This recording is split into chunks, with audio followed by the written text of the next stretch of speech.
Well, welcome back. I'm going to use some rerun slides after saying a little prayer to orient us to quickly to where we were, and then go on through talking about Bodhicitta, and then starting to talk about the training in wisdom this time. And I think this time I'm going to talk about it mainly in terms of people's experiences, right? And then seeing how that goes, then that will leave next time for me to talk in, more philosophical explorations instead of, what some meditators have actually experienced. Okay, let's see. Oh, Sunny, could you make me a host, please?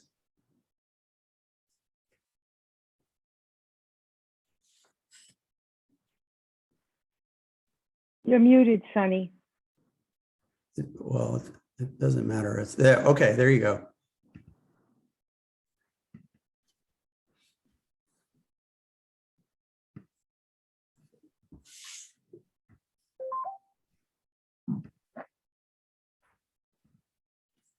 Okay.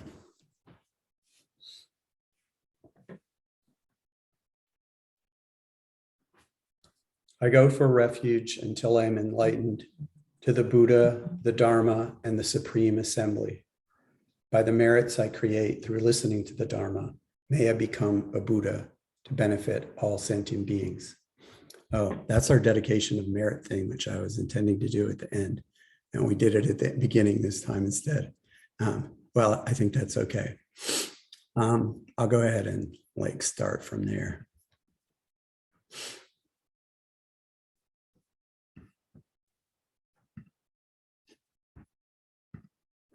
Okay, so I'm just going to go through quickly a couple of few slides from previous times, just to orient people to what we were doing, since there's a week between each session and could be new people at different sessions. So kindness, clarity, and insight.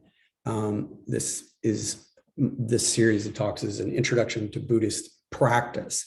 So it's consideration of the Buddhist tradition as a collection of practices or techniques that are available to people in helping to overcome needless suffering or attaining mental peace or living a happier life in one way or another, regardless of whether they're Buddhists or think of themselves as Buddhists or not.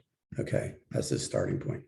And then I talked about how I think that the Buddhist tradition is reasonably classified as a religion, in which we take refuge in the Buddha, the Dharma, and the Sangha. But that's not the focus of this particular series of talks. I'm thinking of it more as an introduction to the kind of practices that are meditative practices, that are mind training practices, just some of them that are available in Buddhism for people to use, whether they identify as Buddhists or not. And just try to avoid arguing about whether the Buddhist tradition is a religion, because we are invited by the tradition to adopt things that are useful from it without necessarily identifying as Buddhist. And this is made very explicit by His Holiness the Dalai Lama. There's great value in maintaining your own tradition. So he pretty actively encourages people who haven't been raised as Buddhists not to convert to Buddhism, even though he knows that, there's always a significant subsection of his audience who have done exactly that.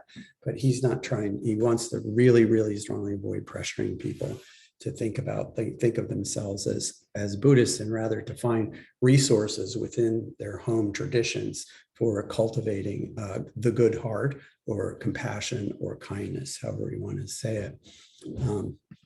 But also borrowing practices from the Buddhist tradition along the way. And it has to be acknowledged that, Buddhist practices that we're talking about are intertwined with Buddhist beliefs, Buddhist philosophies, Buddhist ideas that if you're not a Buddhist, you may or may not accept.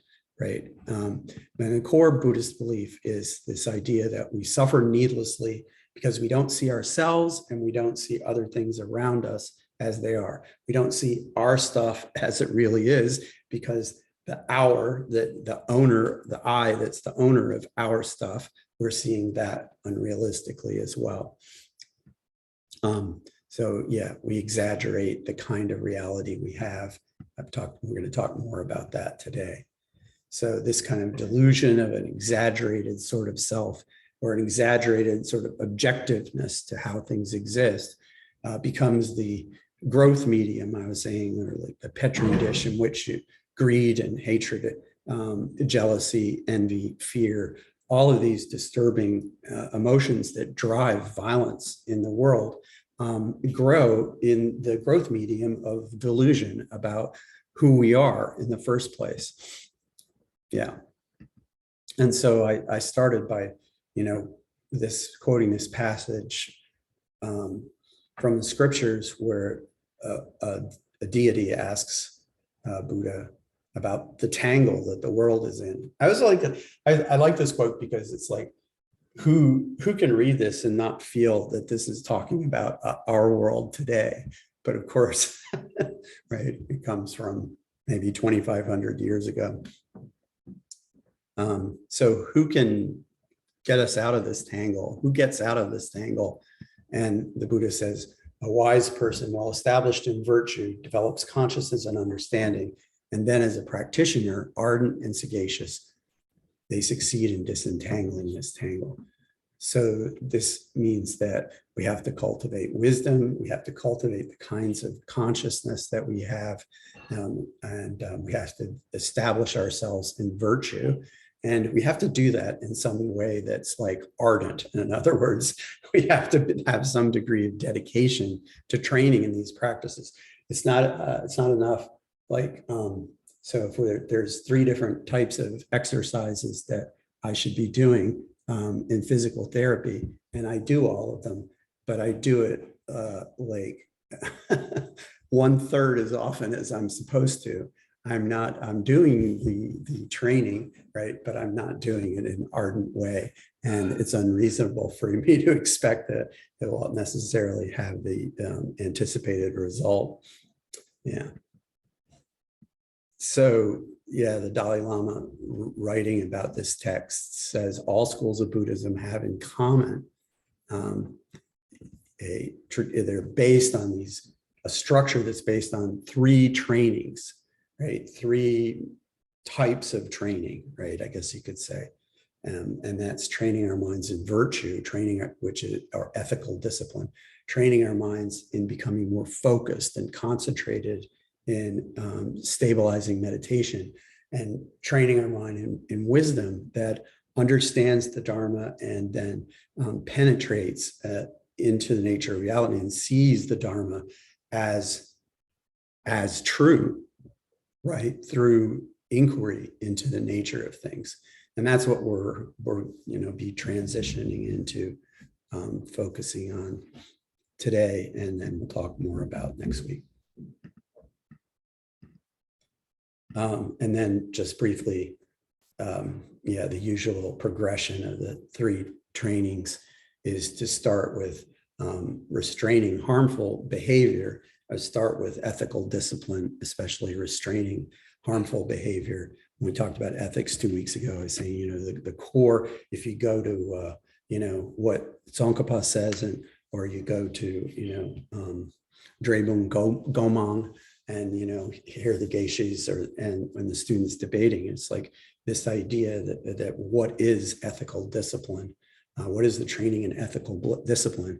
At the core, it's non-harmfulness, training in minimizing to the greatest extent we can the kind of harm we do to other living beings. So that provides a basis. If we restrain harm and we take out some of the gross disturbances, right? It's not like we've gotten rid of them from the root, but we take out some of the gross disturbances, and then we can calm the mind down, stabilize the mind in meditation, which makes the mind a very powerful tool. And then we can use that powerful tool to penetrate into the nature of reality and see how it is that we've been deluded about how things are, thereby become liberated from needless suffering. That's the idea. And I just briefly put up this last time and how the 3 trainings correspond to the Eightfold Path. Yeah, it's interesting that right effort is classified with training in meditation or mental development, because our minds are so habituated to jumping around from one thing to another that it requires application, I could say, right? You have to apply yourself. And that's why it's kind of, it's like, I don't know, funny in a way, in a dark kind of way, I guess, when people who haven't actually practiced meditation think of meditation as simply a way to relax, right? Because yeah, it's training, right? It goes against the grain of how our minds just sort of spontaneously skim across the surface of things, don't settle down, and therefore don't penetrate into the nature of things. So last time I talked about the training in ethics, and or the time before, and I just wanted to remember that Tsongkhapa, based on Indian Buddhist sources, Mahayana sources, outlines 3 types of ethical discipline. The training in restraint, which I focused on, but then there's also gathering of virtue and acting for the welfare of living beings.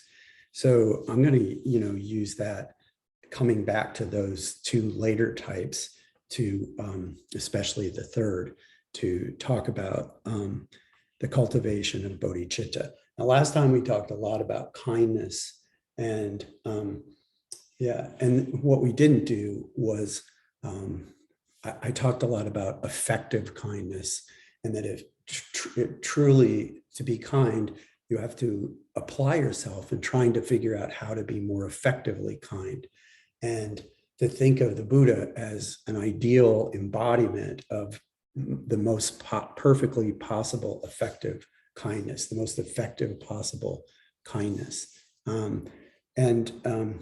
So if we really want to be as kind as we can be, right, or find out what the limits of our potential are in terms of becoming more kind, we should have an aspiration or dedication to becoming a Buddha, that is, to becoming the very best possible helper of other living beings, right? And so this is, of course, the critical thing in Mahayana Buddhism. When you read, many of the texts that I've been quoting are used as scripture in the Theravada tradition, and they don't envision the idea that most of us have the capacity to become fully awakened Buddhas. But in the Mahayana tradition, we do envision the possibility that all of us have the Buddha potential within us, right? And so if we want to live up to being the best that we can be, the happiest beings we can be, most helpful beings that we can be, right, we should dedicate ourselves to that goal, because it doesn't just happen spontaneously. Or I don't know, like some of my students think, well, you're reborn and then you're reborn again, and sooner or later you learn all the things you need to learn, and then you graduate from cyclic existence just by, going to the school of hard knocks for 10 million years or something like that. Okay, so, but that's not really the way the tradition understands the situation, right? The kinds of experiences that we've had in cyclic existence tend to recur over and over and over again, right? And unless we dedicate ourselves to the goal of helping, of becoming free and helping others to become free, it doesn't happen. So, right, bodhicitta is bodhi, right, is awakening. I usually say awakening now, that's the fashion instead of enlightenment. And chitta means mind. So the awakening mind, I hear people say sometimes, or the mind of awakening, or in the 3-volume translation of the Great Treatise on the Stages of Path to Enlightenment, we ended up, it was a group of translators involved, and we had, meetings about how to handle terms like this, and we ended up with the spirit of awakening, which is nice. It has the benefit of implying appropriately for the Gelugpa context that bodhicitta is not, if we have bodhicitta, it doesn't mean that we're awakened beings. It means that we have the spirit that is the dedication, right, to the goal of becoming the very best possible helpers, that is to become Buddhas, right? And yeah. So an altruistic aspiration to become a Buddha for the sake of all living beings, right? Even ones who we dislike. So it's a bodhicitta refers to a consciousness. It's a mind. It's like a moment of consciousness, right? Or a series of moments of consciousness in which your mind is focused on, your dedication to the goal of becoming a Buddha, so as to be the best possible helper of others, right? And to have that ambition, you could say, or dedication to that goal, not because you think it would be so cool to be the most powerful kind of being in the universe, right? Who's the most powerful being in the universe? Well, in the Buddhist world, the answer is clearly a Buddha. So if you're power hungry and you're part of the Buddhist cosmology, maybe you could have some very egocentric or megalomaniacal reasons for aspiring to become a Buddha. But of course, the idea is that you're seeking to become a Buddha so as to, based on your wish to become the most effective lover or caretaker or effective, kind person, right, to all living beings. So, yeah, and this is the basic theme of the 3 trainings. One of the things that I like about, one of the things that I love about Buddhism in general is that there's not just these, let's say, commandments or rules, and then a sort of implicit or explicit finger wagging about our failure to live up to these rules, but instead we're invited to engage with the Dharma, to see what's helpful, to voluntarily decide to make certain commitments, to live in accordance with the Buddha's advice. And it's the same with bodhicitta. It's a very high ideal, right? To dedicate ourselves wholeheartedly, without reservation, to working for the benefit of all living beings through all of our future lifetimes, right? It's a big ask.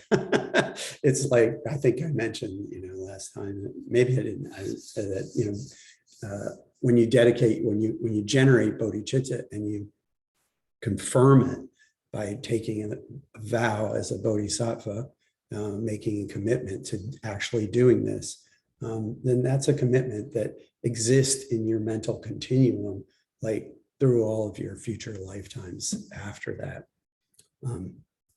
It doesn't, you don't go back to, where you were at the beginning of your next lifetime. There's that bodhicitta mind carries that, the generation of bodhicitta carries forward as a very powerful effect on your mind into future lifetimes. So there has to be a method of training our minds to become like this, because we're not spontaneously like this idea of mind training, right? So there are various methods for cultivating this attitude. And I'm not going to, you may be familiar with these. So I'm not going to go through all of them in detail. I did already earlier talk about, even in the context of the Pali Canon and Theravada Buddhism, that there is this practice of imagining that various beings with whom you're having some trouble. You're having some trouble extending kindness towards them. Recognizing that they have been your mothers and your brother and your sister and your father and your teacher in past lifetimes. And that being a technique for overcoming our resistance to including all living beings in our circle of care. But all methods, at least that I've heard in the Tibetan tradition, right? All methods for cultivating this aspiration to awakening for the sake of all living beings, Bodhicitta, they begin with this cultivation of an unbiased mind. So I like saying unbiased mind because it makes it clear what we're talking about.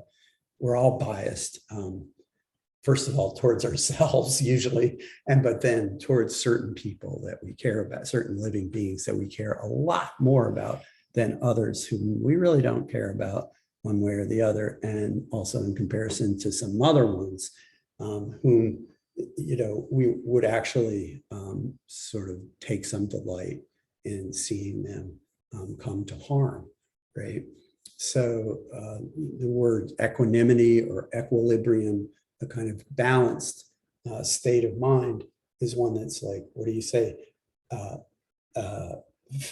Not prejudiced in favor of the people we happen to like right now and are close to in this lifetime, right? But is impartially extending, like justice, in the court system is supposed to be blind and impartial, right? And so if we're going to be fair-minded in our consideration of the welfare of, we shouldn't be practicing nepotism and just caring about certain beings. And in fact, well, speaking for myself, I think this is the general human condition, is that we have strong biases, and it's very difficult to overcome them. It's not, it's not a typical thing to have people loving their enemies as themselves, or loving their enemies as much as their friends. Yeah. So it goes against the grain. The real Dharma teaching, just like the Dharma teaching of stabilizing your mind goes against the grain of our minds jumping about from thing to thing, this trying to have an unbiased mind is really, really against the grain of our habituation, and also our habituation from karma and genetics, and also almost all of our culture cuts against that, reinforces that tendency to pick favorites and also to identify enemies. So, right.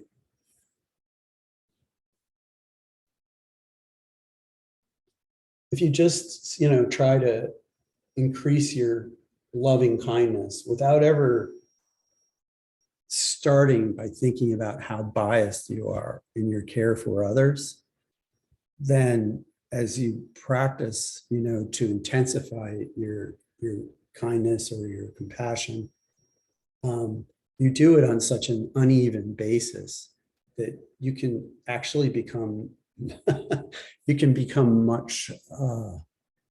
much more unfair, right? Or much more biased. In other words, if you start by loving some people and not loving others, even if you're trying to cultivate love for all of them, the net effect is that the distance between the ones that you really love and the ones that maybe you're just trying to love seems to get farther and farther apart. And I think we see this in the world, when people have very strong feelings for their family, right? Sometimes that means that they're willing to kill other people who are outside their family, or if they have very strong love for my country. Sometimes that goes along with the feeling of thinking that your country is intrinsically superior and regarding other countries as inferior, unimportant, or suitable to be harmed, right? Yeah, which is really unfortunate. And if you think about how hard that is, you can see some of the logic of establishing a monastic tradition, right? As a lifestyle that might be more, within which it might be more possible to do something like that. So one of the techniques is called the switching of self and other. I'm sure you've heard of it. And the Dalai Lama has made some comments comparing the 7 cause and effect precepts, which is the technique that uses reflection on how all living beings have been your mothers in past lifetimes. And he's compared that method, the thinking of everybody as your mother method, to this method, which is the one you find in Shantideva's Guide to the Bodhisattva's Way of Life, the switching of self and other. And the Dalai Lama has said that the switching of self and other is, in some sense, more suitable for people of, sharp faculties. That's the term in Tibetan, Wong Nern, sharper faculties. And also, right, maybe the other practices also very helpful too, but it's different in that it starts out like, there has a kind of built-in self-centeredness about I should care about you insofar as you've been my mother in the past. And if you hadn't been, I might not care. But since you may have been my mother, or I believe that you were my mother, and even though you're crazy now and are trying to hurt me, I still love you anyway. Well, I mean, that's really great. It's a big improvement over the way the world behaves, right? But at the same time, this is what the Dalai Lama is saying. It's working with our self-centeredness, is kind of using our self-centeredness as a tool to deconstruct our self-centeredness, right? It's because we care about ourselves and the people close to us. Okay, well, how can we use that? Well, we'll consider all of these people and how close they are to us, right? And then, yeah, we'll be prejudiced towards all of them equally, right? Like that. Because what have they done for me? Well, they've done a lot. And so you're still the criterion for caring for them is what have they done for me? That's my point. So the switching of self and other is a way of trying to cultivate bodhicitta without grounding it in our own self-centeredness. Why do we focus so much on our own suffering while ignoring the suffering of so many others, and sometimes delighting in the suffering of adversaries, right? So it calls on us to reflect on what's the standard that we're using to justify our constant privileging of our own welfare.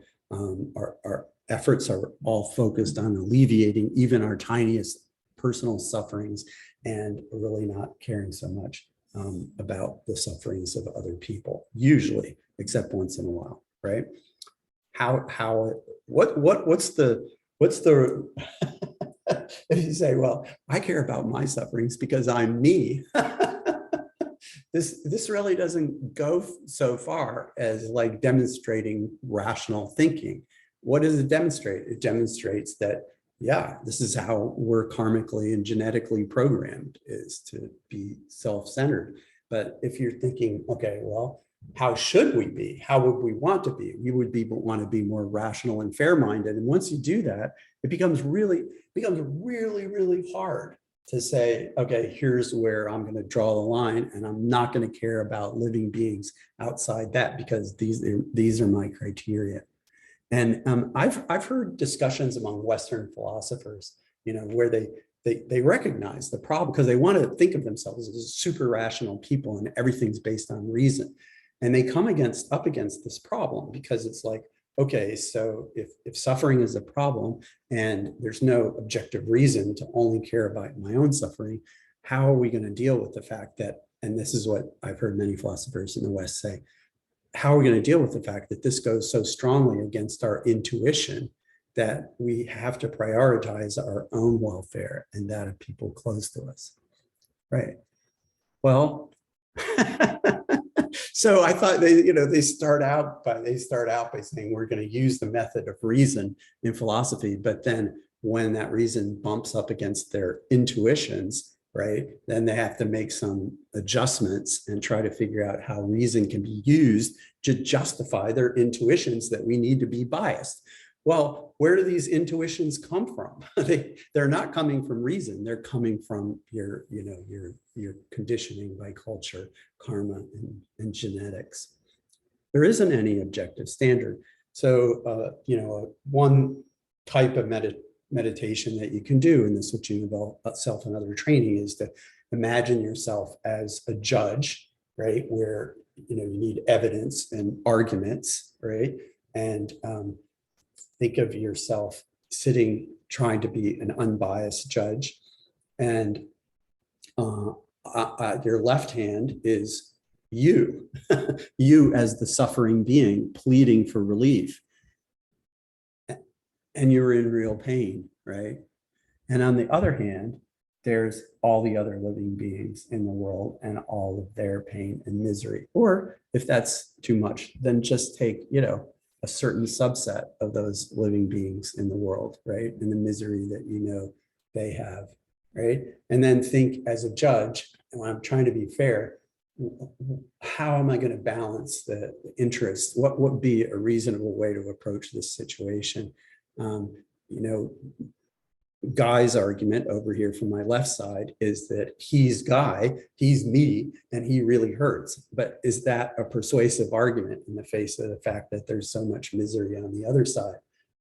And the thing is, if you practice like that, you begin to see that, yeah, the way we are in our self-centeredness is not rationally grounded. And we can use, just like we can use reason to undermine our sense that things are solid and permanent, we can also use reason to undermine our self-centeredness. So then you do that kind of practice and then reflect on the fact that most of our misery in the world derives from the self-centeredness. Most of the suffering in the world comes from self-centeredness. On the other hand, when we extend loving care to others, like people, we have the experience. You can look at your own experience and see that when you do something, when you're acting as an effective helper of others, right? When you're trying to be kind and you at least feel that you're succeeding, it makes you feel good, right? And most people have this experience, right? And so there's a connection between our, that happiness comes to the world through our seeking the welfare of other beings. So yeah, and the happiest person is the most effective carer, most effective lover of all beings. So based on these kinds of reflections, we can set aside our self-centered attitudes and dedicate ourselves to becoming Buddhas and the best possible helpers of all living beings, right? And in that way, we serve our own interests as well, right? But we don't prioritize our own interests as somehow more important, right? We make the welfare of all beings our center of our purpose, and we're one among them. So, right.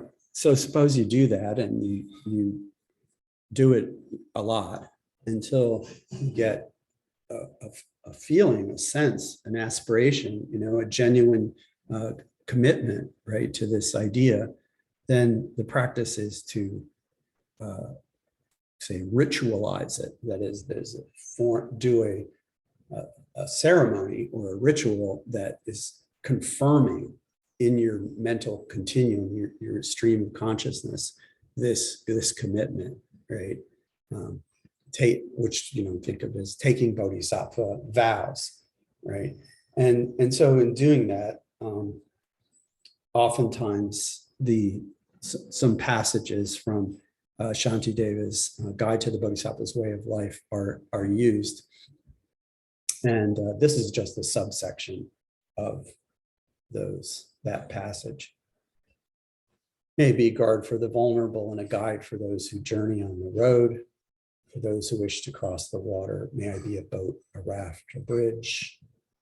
May I be an island for those yearning for land, and a lamp for those who long for light.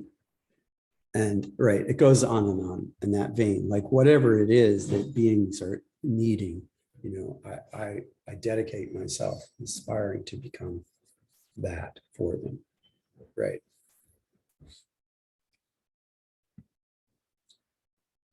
I'll take a sip of water. Just see whether somebody said anything that's relevant to me. Okay. No, the chat has some things, but they're not addressed to me specifically.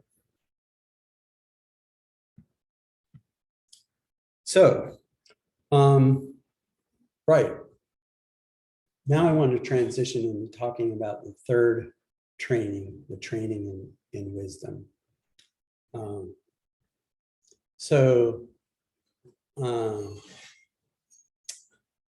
think maybe the issue was brought up last time that in promoting the idea of kindness and saying everybody in the world should, the Dalai Lama wants everybody in the world to look at the resources that they have within their own mind and their own culture to try to be a kinder person, right? But, and this is like, yeah, really important. And he's made that the core of his message to the world. But within the Buddhist tradition, the idea is that while this is extremely helpful, it doesn't actually get to the very root of the problem, right? So that all of the trouble in the world that we're trying to redress by becoming kinder and promoting kindness in the world, all of the trouble in the world is coming from our own disturbing, our own counterproductive emotions, getting angry at people, for example. There are remedies, that is, there are Buddhas, as the Dr. Buddha has many, many different prescriptions, techniques that you can use to address all different kinds of disturbing emotions, right? But it's an endless battle because you're always like, the roots of them you're not getting to the roots of them. It's like fighting, right? Fighting weeds in your yard. And you can do whatever you want on the surface, but if you don't eradicate, that means pull them out from the roots, get rid of the roots, and then it just grows back, right? So it's still good to try to, limit the damage that our anger can do, right? By reining it in, right? But we have to be realistic and understand that anger is based in something that's much more deeply rooted, and we're not getting at it, right, by just focusing on kindness itself. Yeah. So yeah, this is a passage from the Dalai Lama. What is really the root cause of all this problem, all the problems in the world? This is one of the things that, it's like people don't have to believe it, but it's worth recognizing that the tradition is proposing, inviting us to consider the idea that all of the problems in the world can be traced back, deeply to a single root. And this is this distorted idea of how we exist, distorted idea about how other people exist, and distorted idea about objects around us. And we don't see these things realistically. And that creates the enabling environment for all these other disturbing emotions.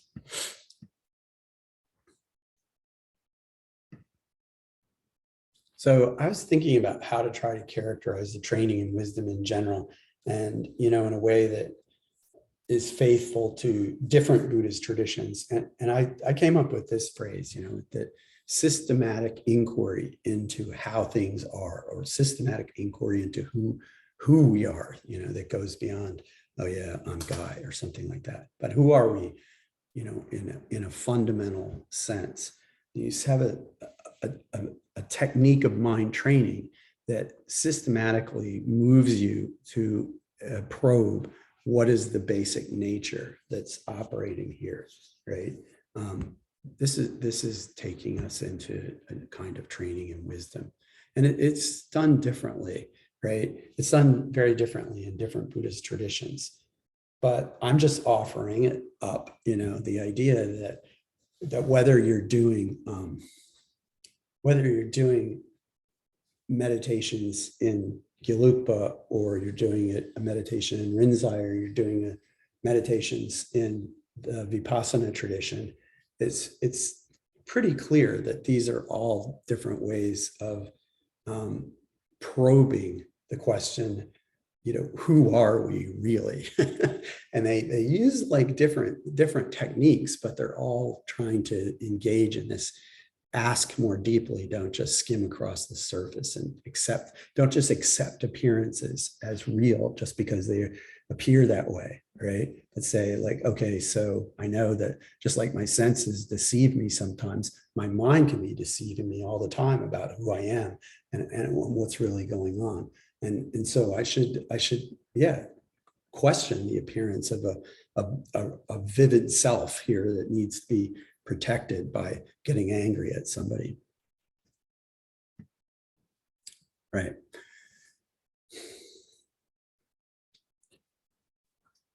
So, training in wisdom includes studying the Dharma, right?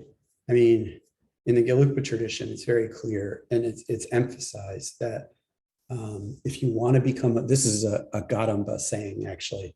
I'm quoting an old Gadamba saying that appears in Tsongkhapa's great treatise on the stages of the path to enlightenment. It says, it doesn't matter whether you're ashamed of the fact that you've only read one book, or you brag about the fact that you only read one book.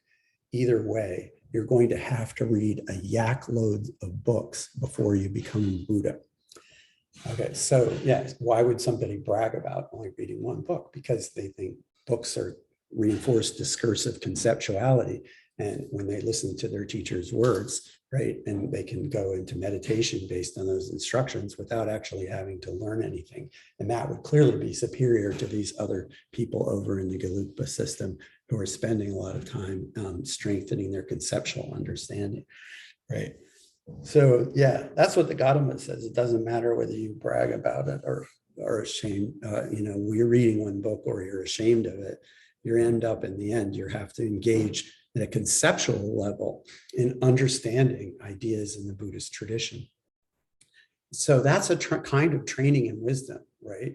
In a sense, that's what we're doing right here, right now, right? We're not meditating and stabilizing our mind. We're trying to understand these practices and the teachings, right, that transmit them, and that's a kind of training in wisdom. But then to go deeper, you have to figure out how to apply, understand these ideas. You have to figure out how to apply them to you, right? You have to look into your own body, mind, right? And see, okay, yeah, there's this stuff and it's cool, but like, what does it really have to do with me? How do I see it operating in my mind and my body right now?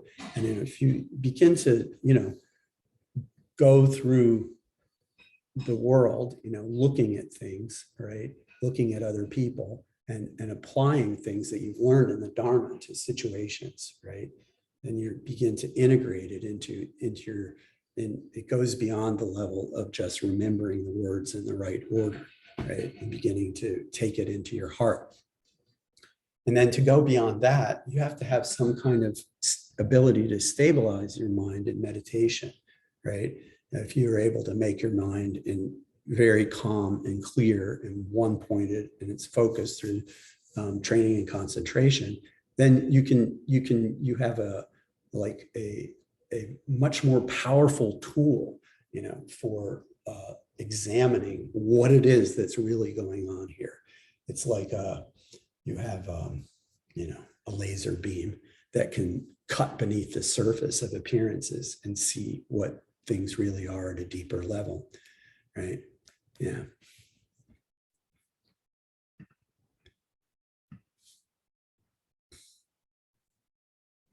So yeah, this is one way of thinking about the view.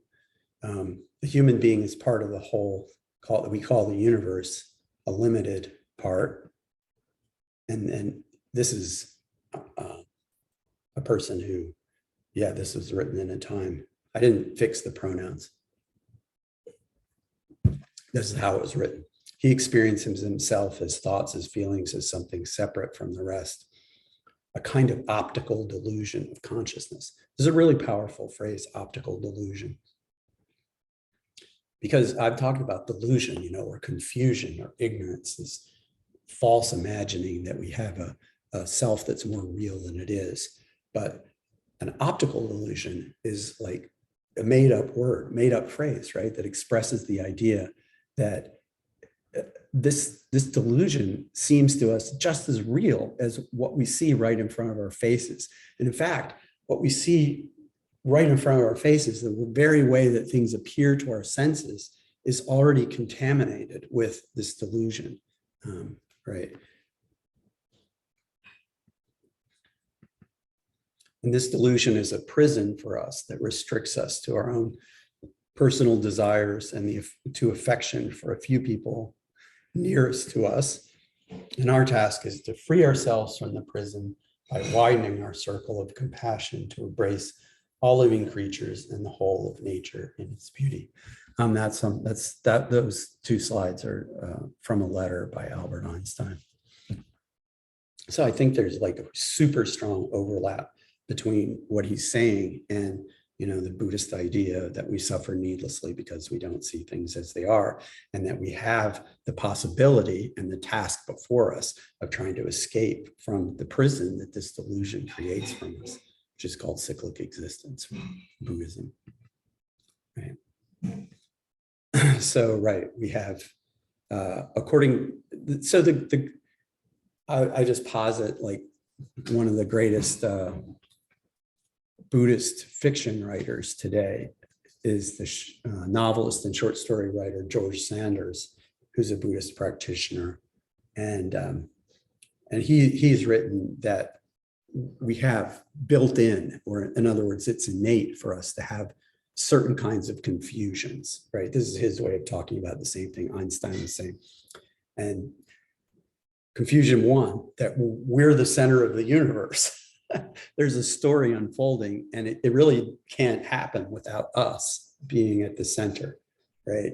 It's like people, when you're little, right, you just kind of like act like that's true. And when you get older, you have to get sobered up into realizing that that's not really true, but at the same time, you keep acting as though it were. Yeah, exactly. That's what we usually do.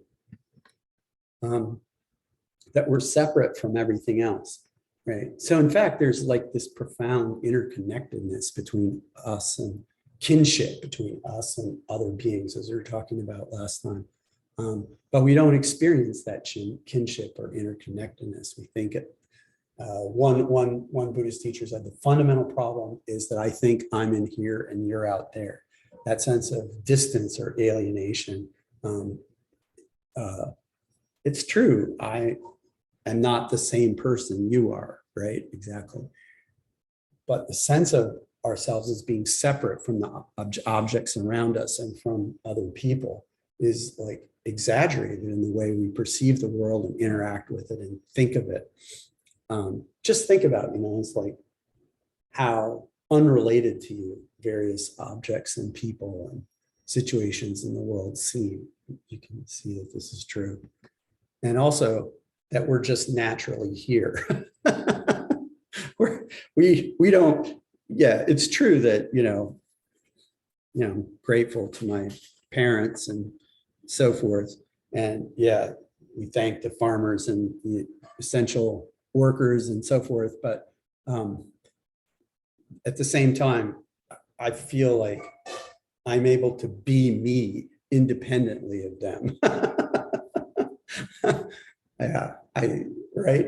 I don't see my existence as being actually, in a realistic way, totally contingent upon the activities and existence of all these other people and things. We think of ourselves as stable.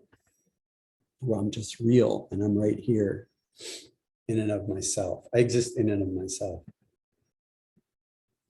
So yeah, different ways of exploring, approaching this sort of layers of delusion that we have about how things are.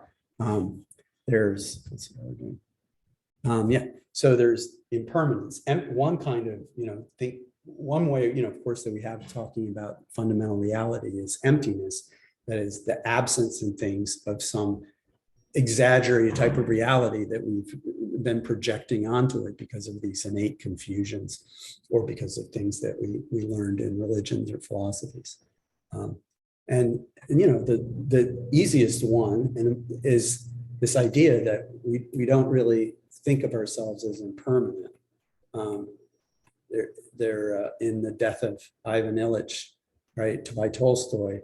Ivan Ilyich cites the syllogism, all men are mortal, Socrates is a man, therefore Socrates is mortal. And Ilyich is thinking to himself, that it always seemed very well and good for Socrates, but didn't really feel that it had anything to do with him, right? So this is like, I read this kind of thing, it seems like kind of bitter humor from Tolstoy, and also insight into how we actually live our lives. Like everybody knows, past a certain age, right? Everybody knows that they're going to die. But do they really? Yeah, you don't, right? Until you are faced with a terminal diagnosis, right? Or mortal injury, your sense of your own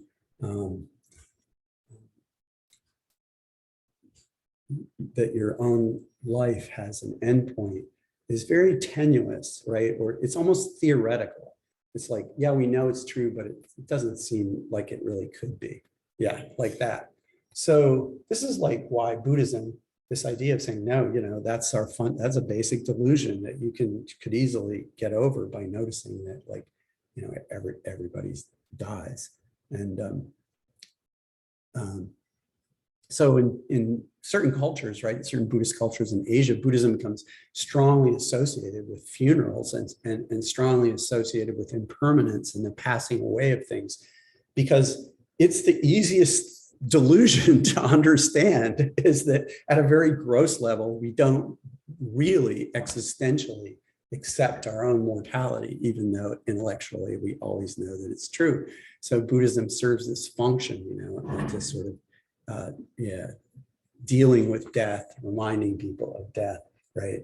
Getting them to think of their lives as not going on forever. So this, what I'm talking about, is called coarse impermanence, the fact that things fall apart. They seem to be the same for a long time, but then they don't go on forever. So one day the United States will not exist, or one day, democracy in the United States, insofar as it's existed, will totally cease to exist.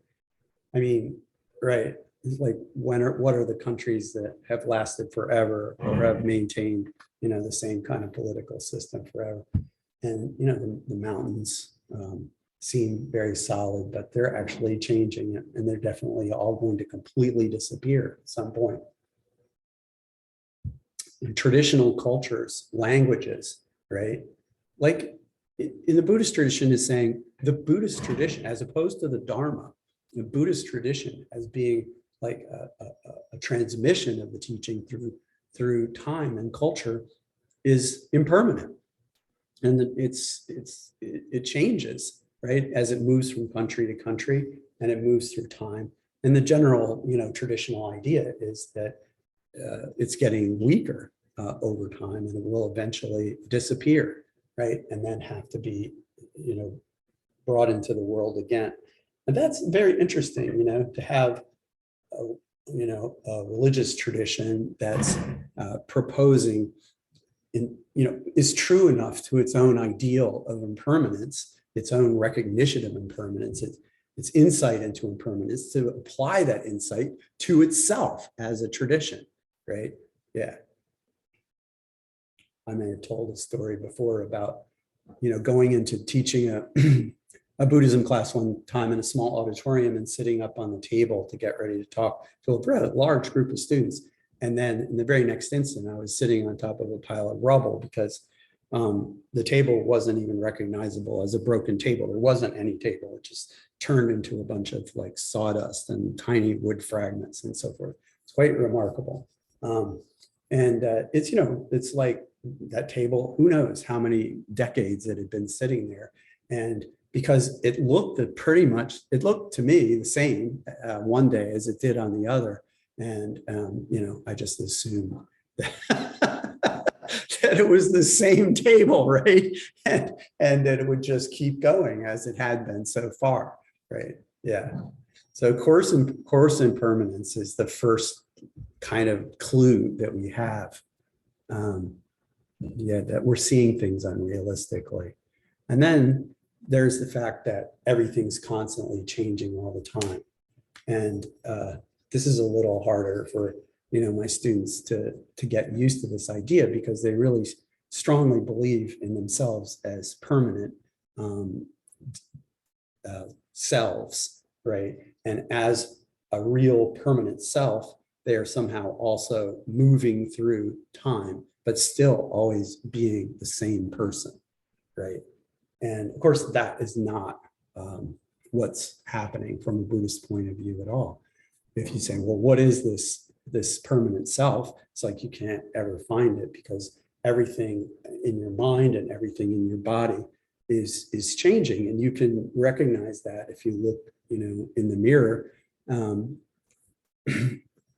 If you look at old pictures of yourself from when you were younger, and you say, well, when did I become so old?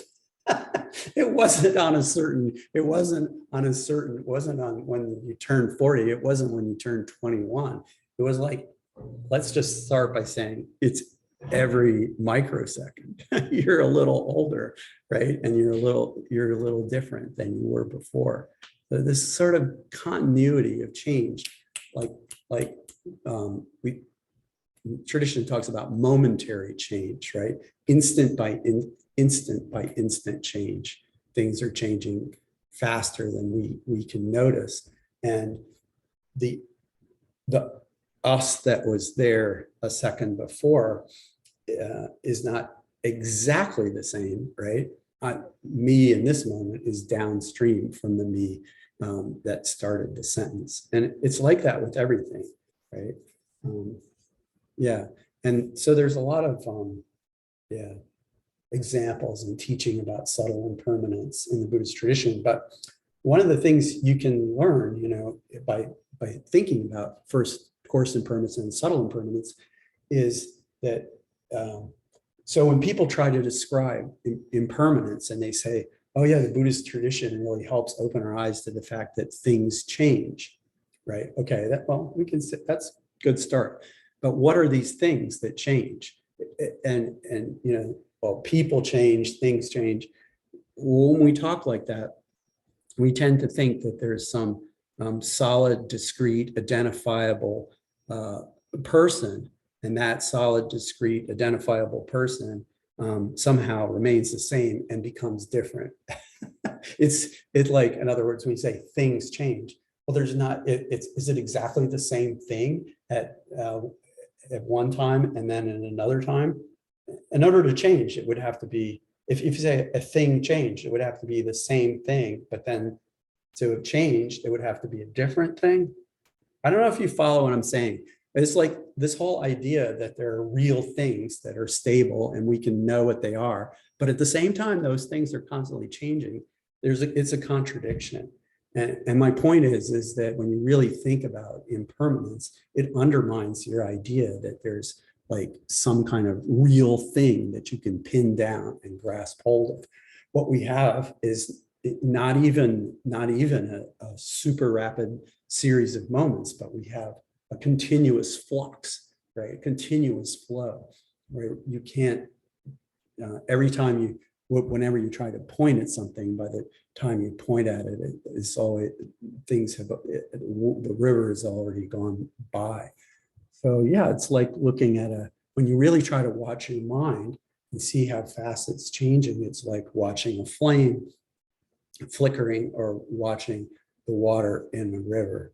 And you can't, can't fix your eye. If you're far enough away up in the airplane, you can say, oh, that silver blue streak down there, that's the river. But if you sit by the bank of the river, there's no place to fix your eyes, because as soon as you look there on the river, it's always different. Little waves are coming and going and so forth. That rivers and fire are the easiest examples to see. That's how we are. We're streams, right? And we can here, I know the difference between the Chippewa River and the Tittabawassee River. They're not exactly the same river, right? They're different rivers, and they separate, and then they meet at a certain place. But at the same time, they say, yeah, like point out to me the Chippewa River as soon you can't pin it down to an exact water molecule or a certain collection of water. Everything's constantly changing. So there's that. I'm just trying to talk about how these thinking about impermanence deeply leads you into thinking about how things don't really exist in the way we ordinarily take them to be. And then there's also thinking about dependent arising. Instead of focusing on change through time, it's like thinking about how things exist in an interconnected way. And this idea that things don't exist in of themselves, but they exist through interconnectedness, right? They exist in dependence on one another. This is the basic teaching of Buddhism. This is like, we suffer needlessly because we don't see things as they are. Well, how are things? Things are dependent arisings. It's not that they don't exist, but they don't exist in the way we think of them, because they exist only exist at all in dependence on a whole bunch of other things. So, okay, and then somebody said, okay, those other things must be like the foundation of these real things. No, those other things are also dependent arisings. It's dependent arisings all the way down, right? I think like things made out of or depends upon something else. But when you look at what the parts are that the car is built out of, each of those is also made out of parts, and so on. And it's the same with causation. Things depend in time, they appear on the basis of certain causes and conditions, they arise, but those causes and conditions also arose in dependence on causes and conditions, and so forth. Yeah. So these are two of the ways that we can think about how things are. Think about how the existence of things is contingent and not built in or intrinsic. That effects depends on causes. That wholes, which in Tibetan is yulchen, which means part possessor. So part possessors or wholes depend on parts, obviously. Right? There aren't any smallest parts. There were some Buddhists in the past who thought that there had to be smallest parts, and they tried to talk about what these smallest parts would be like, that everything else was built out of. But then they always ended up being out-argued, right, by other Buddhists who would say, if your smallest part takes up any space at all, then it has a left side and a right side. But if it doesn't take up any space at all, then how many is it going to take for you to build something out of it? It doesn't have any extension, you can't build anything. If it has extension, it has different parts, right? So yeah, and that argument can apply to things in time as well, right? The idea is there's no shortest moment of time. If a moment of time has any extension at all, it has a beginning, a middle, and an end, right? And the beginning also, if it takes up any time, has its own beginning and middle and end and so forth. And that way you can understand the sort of seamless flowingness of the world, I guess I'll say, of existence. And then the subtlest and the deepest meaning of dependent arising, and therefore the deepest meaning of how things exist in the Dalai Lama, Chandrakirti, Tsongkhapa lineage of Tibetan Buddhism, is that everything depends upon mental imputation. That is, effects depend on causes, wholes depend on parts, but everything depends on being designated or seen, appropriately recognized as a certain thing from the point of view of a certain consciousness or mind, right? So this is like, what do you say? On the one hand, just like all these other things, it's quite obvious when you stop to think about it. And then the other hand, it's really is totally the opposite of how we ordinarily see the world. And it makes it very clear that, if you really understand this, it reorganizes your way of perceiving reality. For example, I have my laptop sitting on a table, and it's correct for me to see it as a table. But I also have over here on the left shoulder a tiny little bug. I don't know where it came from, but I'm in the basement, so it's not too surprising. And this bug, we're going to just say for the sake of discussion that this bug has, all of its sense faculties intact, and it's seeing everything just like I'm seeing. I'm not on any weird drugs. I'm not seeing any optical illusions. I'm seeing things as it's appropriate for humans to see them. And the bug's also seeing things as appropriate for a bug to see them, but the bug doesn't see any tables. I have no idea really what the bug sees as it crawls along my shoulder here, right?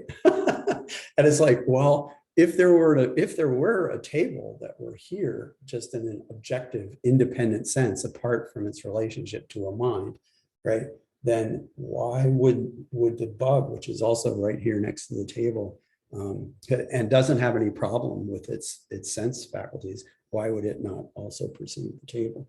Because the table is appropriate for people like us to see, right? But the dogs don't really understand the concept of table. They don't see tables exactly the way we do. So you go for a walk with a dog, and a dog sees things that we don't see, or senses many things that we don't sense, and vice versa. And the things we find fascinating, the dog is perplexed, bored by, and vice versa, right? Yeah, because their dog karma has constituted dog sense faculties, from the point of view of which it's appropriate for certain things to be designated, which don't appear to us at all, right? Yeah. So this is really the deepest, the most important meaning of what emptiness or ultimate reality is in this tradition. It's the idea that things exist in dependence upon a point of view, a perspective. They exist relative to a point of view or perspective, right? And they don't just objectively exist as this or that. And that's something that is a little hard to understand. And I'm not going to just leave it at that, but I'm not going to try to totally explain it this evening either. We'll come back to that next week. Here's how the Buddha originally taught dependent arising. For 7 days after his enlightenment, the Buddha sat at the foot of the Bodhi tree, deliberated on dependent arising as follows: when this is, that is; this having arisen, that arises; when this is not, that is not; this having ceased, that ceases. Okay, so, and then, there's more to it, but this is the core idea. So you could read this and think that what he's saying is that one thing leads to another, but it doesn't exactly say this, right? It doesn't say that this and that are the same, and it doesn't say that this and that are other, right? It says that this arises when that arises in dependence upon this, and so forth, right? So does this dependence mean that these things are utterly different, right? Or is it because they exist in relationship to each other, like the me of this moment and the me of 10 minutes ago, that I should think of them as being the same, right?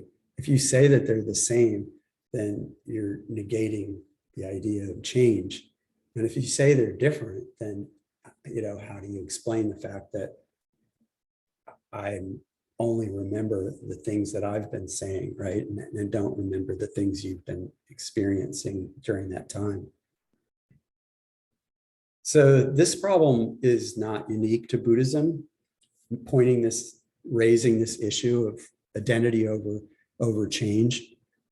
And in the Western philosophical tradition, it's talked about in terms of the ship of Theseus. So I wasn't really systematically trained in Western philosophy. Most of my philosophy comes from studying Buddhist philosophy. I did study a little bit of Western philosophy, and then I've learned more over the years since then by working with people like Jay Garfield and so forth. But so anyway, the ship of Theseus. Theseus was the guy, right, who went to was trapped with the Minotaur in the labyrinth, and then Ariadne helped him escape, and then he ran away with Ariadne on his ship. And then instead of sticking with her, he apparently, according to the story, abandoned her on an island and then went back to Athens with his ship and his crew. And according to the story, when he got back, because this was a great adventure and a good story, the people of Athens wanted to preserve his ship. So the ship had 30 oars and was preserved by the Athenians for many generations.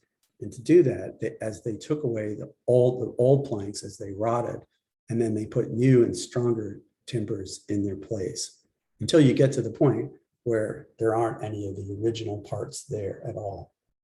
And then some people look at that situation and say that the ship remained the same, and others say that it was not the same. You can see the problem. And then, all right, and it's sort of like me and looking at my baby pictures. It's like, all the experiences, all the points of view, right? The molecules have the physical and experiential realities have all been superseded by different ones, right? But on the other hand, it's a continuity that we want to label collectively, that we designate collectively as Guy. Right? So when you have that situation of a stream or a continuum of change, right, then do you say that the things are things the same, or are they different? So yeah, let me just say one more thing about that. So then somebody brought up the problem. So when they're taking all the old parts off the ship of Theseus because they're worn out, then somebody could go along and pick up all the old parts as they were discarded, and then build a ship out of all those old parts that would actually have the original parts that were, used when Theseus was sailing on the ship. Whereas the one that's considered the ship of Theseus in the harbor actually has none of the original parts, right? So this you could see that further complicates the problem of saying, how does identity relate to the continuity of change? So yeah, within a stream of continuity, which is what we have going on here, right, in our minds and bodies, there isn't any absolute identity or complete otherness, right? It's when you can't really pin it down exactly one way or the other.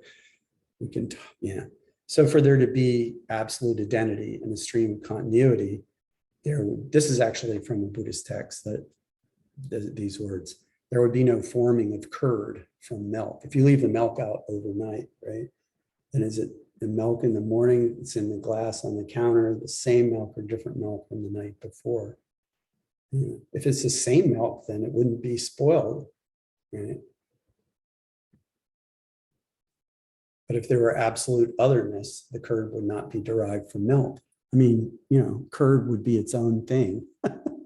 It wouldn't have any necessary relationship to milk, right? Because they're completely other and different from one another. Yeah, this is what Buddhaghosa in Path of Purification wrote about this issue. It's like this with all causally arisen things. Every stream, every continuum of causation, right, is this seamless flow in which you can never pin things down as being identical or other. Neither absolute identity nor absolute otherness should be assumed. Yeah. In ordinary speech, we jump around and shift back and forth, and we contradict each other, contradict ourselves without really realizing it about this all the time. So yeah, if you think that there's a stable being, a real person that's the same, then you'll have to conclude that that stable being, that real person, either goes on forever or is totally obliterated at some point, right? This is also Buddhaghosa. So if you conclude that there's a stable being and it's the same and exists, all along, then if you say it's never annihilated, then you have an eternal self. And if you say that there's a stable being, but that at some point it's completely annihilated, then you fall into nihilism, right? This is what Buddhaghosa says. So once you assume that there's some kind of stable existence in things, you're precluding how things actually are, which is this seamless fluidity of change, like that of milk turning into curd. Yeah, you fall to one or the other extreme. Let's see how we're doing. I'll stop pretty soon. So yeah, this is also from Buddhaghosa, based on the Pali Canon, Theravada scriptures.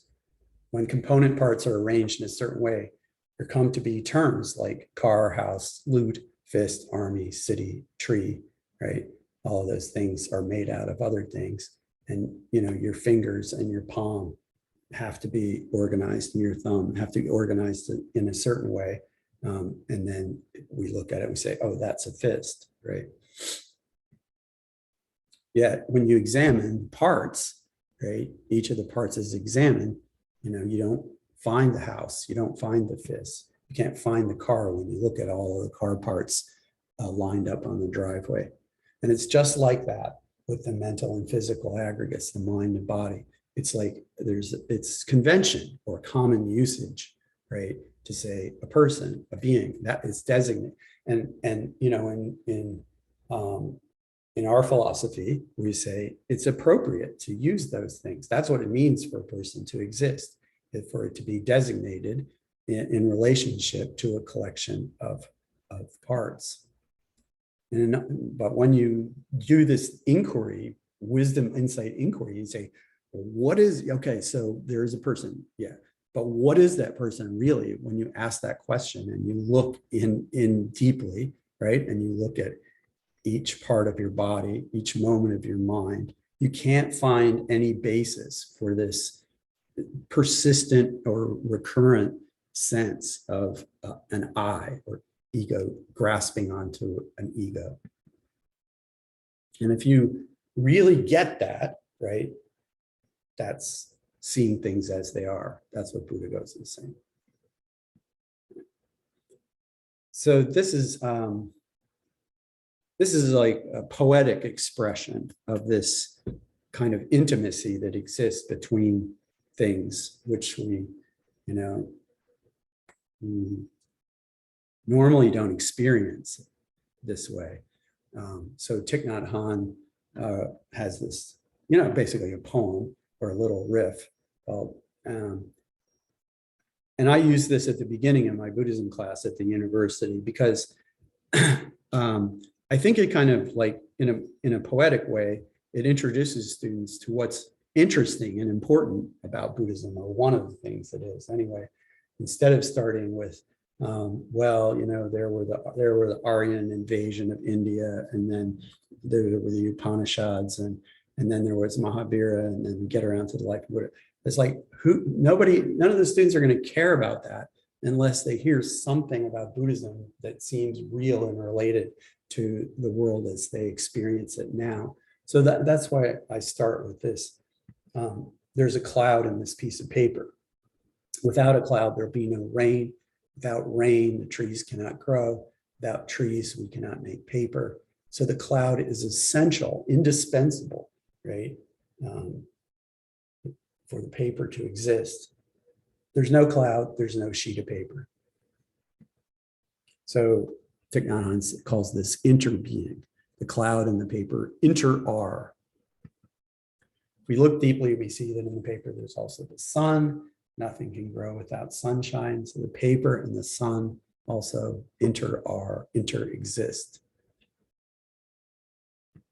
The logger, the lumber mill, the wheat from the fields that fed the logger's parents, they're also there in the paper in the sense that without them, there wouldn't be paper. And also, and this is this last type of dependent arising where we're talking about me and the bug and so forth, the dependence on a designating mind. If we look deeply, we see ourselves in the paper. When we look at the paper, it's our perception. It's an appropriate perception, but it's our perception that that's a paper. In your mind and my mind, because we have similar sense faculties based on similar karma, we each see that appropriately and designate it piece of paper, right? But the bug doesn't. Yeah. And the bug is also right from the bug mind point of view. Yeah. So Thich Nhat Hanh goes out on, what's left out, everything, the sun, the cloud, the river, the heat, everything coexists with the piece of paper. You just obviously, you can see that everything coexists with the piece of paper. You can derive from that quickly that everything coexists with me. I'm not different. My liver isn't any different from a piece of paper and so forth. Yeah. Paper entirely depends upon non-paper elements, things that are not in themselves paper. Carbon, the sun, the logger's mother. And without all these non-papers, there isn't any paper, right?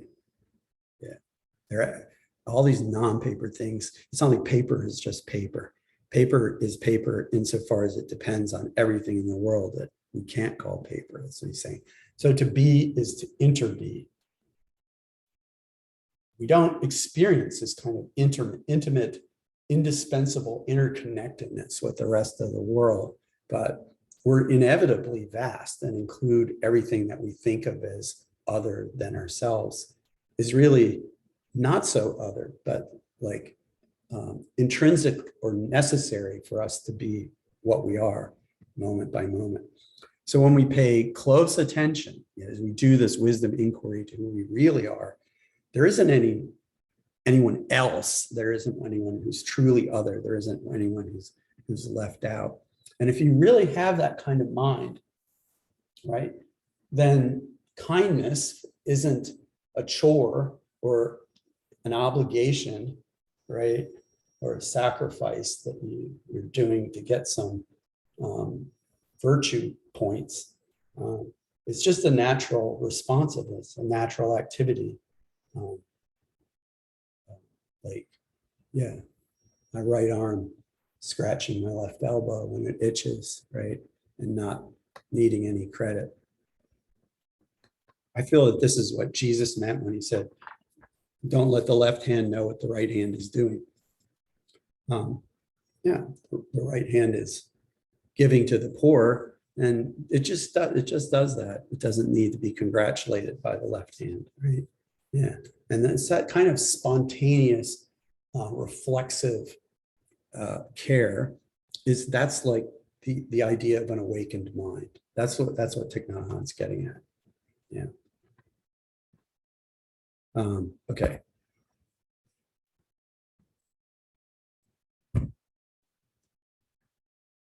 So, given that there's 6 minutes left, I'm not going to start the next section, which is a sort of review of some personal experiences of some different types of people from different traditions who've done this kind of inquiry and what they saw, what they realized, how their minds were transformed by doing these practices.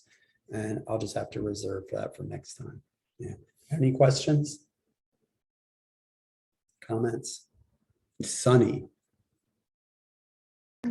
Yeah. So so is dependent arising like exclusively a Buddhist concept, or can it be found like in Hinduism, stuff like that? Dependent. Yeah. Yeah. Please. Well, the idea of causation isn't obviously unique to Buddhism, but the Right. concept of dependent arising seems to be very, very distinctive to Buddhism, right? And you can see from these passages that in Buddhaghosa, which are in turn based directly on passages from the Pali Canon, that and the way the Buddha phrases his expression of dependent arising, it's really tend to deconstruct our idea that there's some essence to our being, and we could then check up on whether that essence is the same or different as some other essence. Do you know what I'm saying? Because things are flowing and depending on one another in such an intimate, interconnected way that when we try to say, this is this and that is that, and say, well, is this the same as that? We're operating from a diluted context. So that way of talking about dependent arising is original and distinctive to Buddhism. And it's ideas that are like it come about in other traditions at various times in different ways. So, and some of these traditions, like process theology is an example, arose at a time when it's very likely that the originators of it were influenced by Buddhism. So process theology is a 20th century Christian theology that says that everything in the universe has some power or influence on everything else. And everything is made out of parts, and each of those parts has some influence on other things around them. And some things have more power and some things have less power, and nothing has all the power. And therefore God, this is Christian theology, God is the greatest, most powerful kind of being, but God doesn't control everything. God is just the most powerful being, right? Because there's a process of interaction, and they call it concrescence. It's like concrescence. Con means with, right? And crescence means being born. So these way things arise together and in a relationship with other things. It seems to me that this is made up by people who had already been reading Buddhist philosophy and said, this seems so true. How can we like work it into Christianity?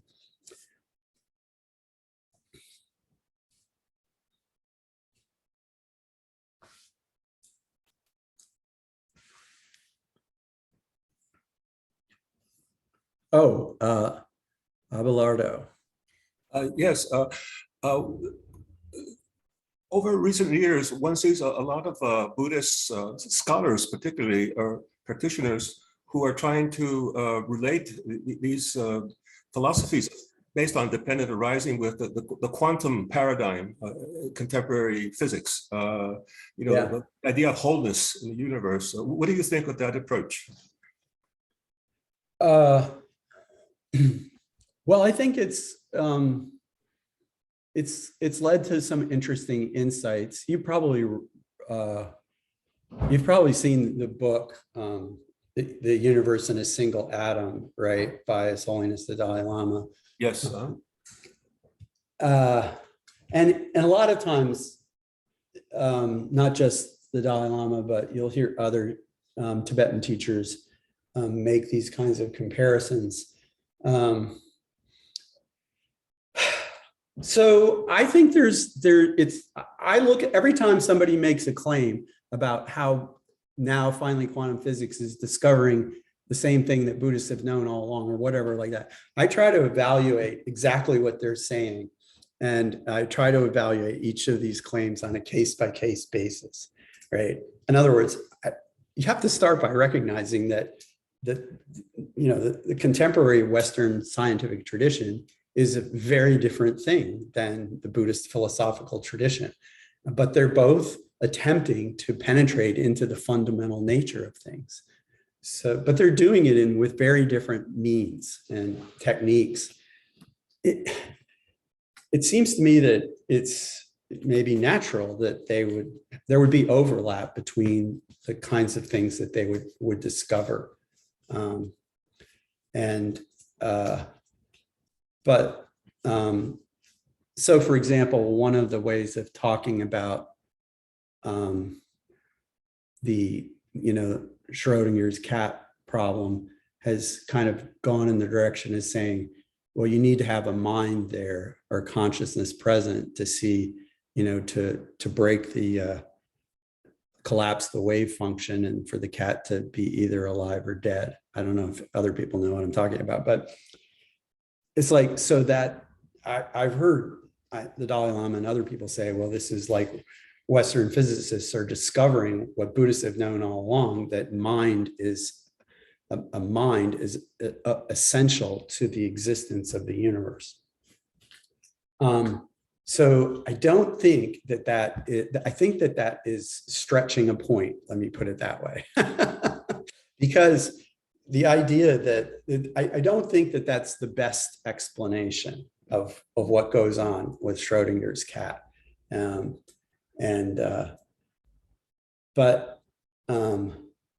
another thing that makes me a little, I'm trying to say there are some truths in these things, but you have to look at them on a case-by-case basis, recognizing that you're talking about two independent traditions that have different methodologies. And but I'm trained as a scholar of religion, and Buddhism, I'm also a Buddhist, but as a scholar of religion, one of the things I notice that is like, ever since the Darwin, there's a really strong tendency among religions to claim that they're scientific.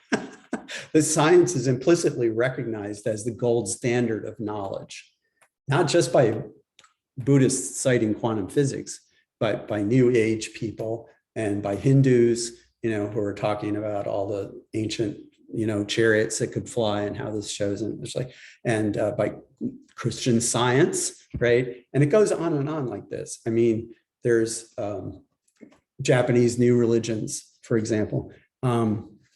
If implicitly science is the revolution in understanding the material world that science has brought about has led religions to adopt rhetoric, I would want to say, that analogizes their traditional spiritual practices to the insights of science in order to gain legitimacy for their tradition. It's not that doing that is such a common pattern that it's hard for me to not see what Buddhists are doing as part of that, right? And but that doesn't mean that they're wrong. Everything they say, I can understand that a lot of things people are saying are right. But yeah, like some of the things that Alan Wallace has said, or some of the things Bob Thurman has said along these lines are, go too far for me.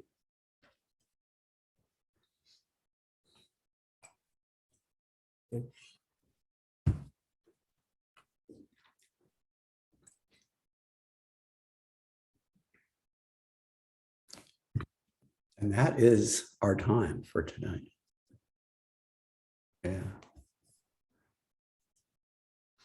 Well, nice to see those of you I can see, such as John. Yeah.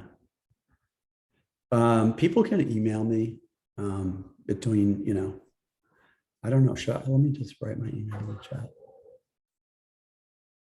Oh yeah, that was nice. You looked up universal in a single atom.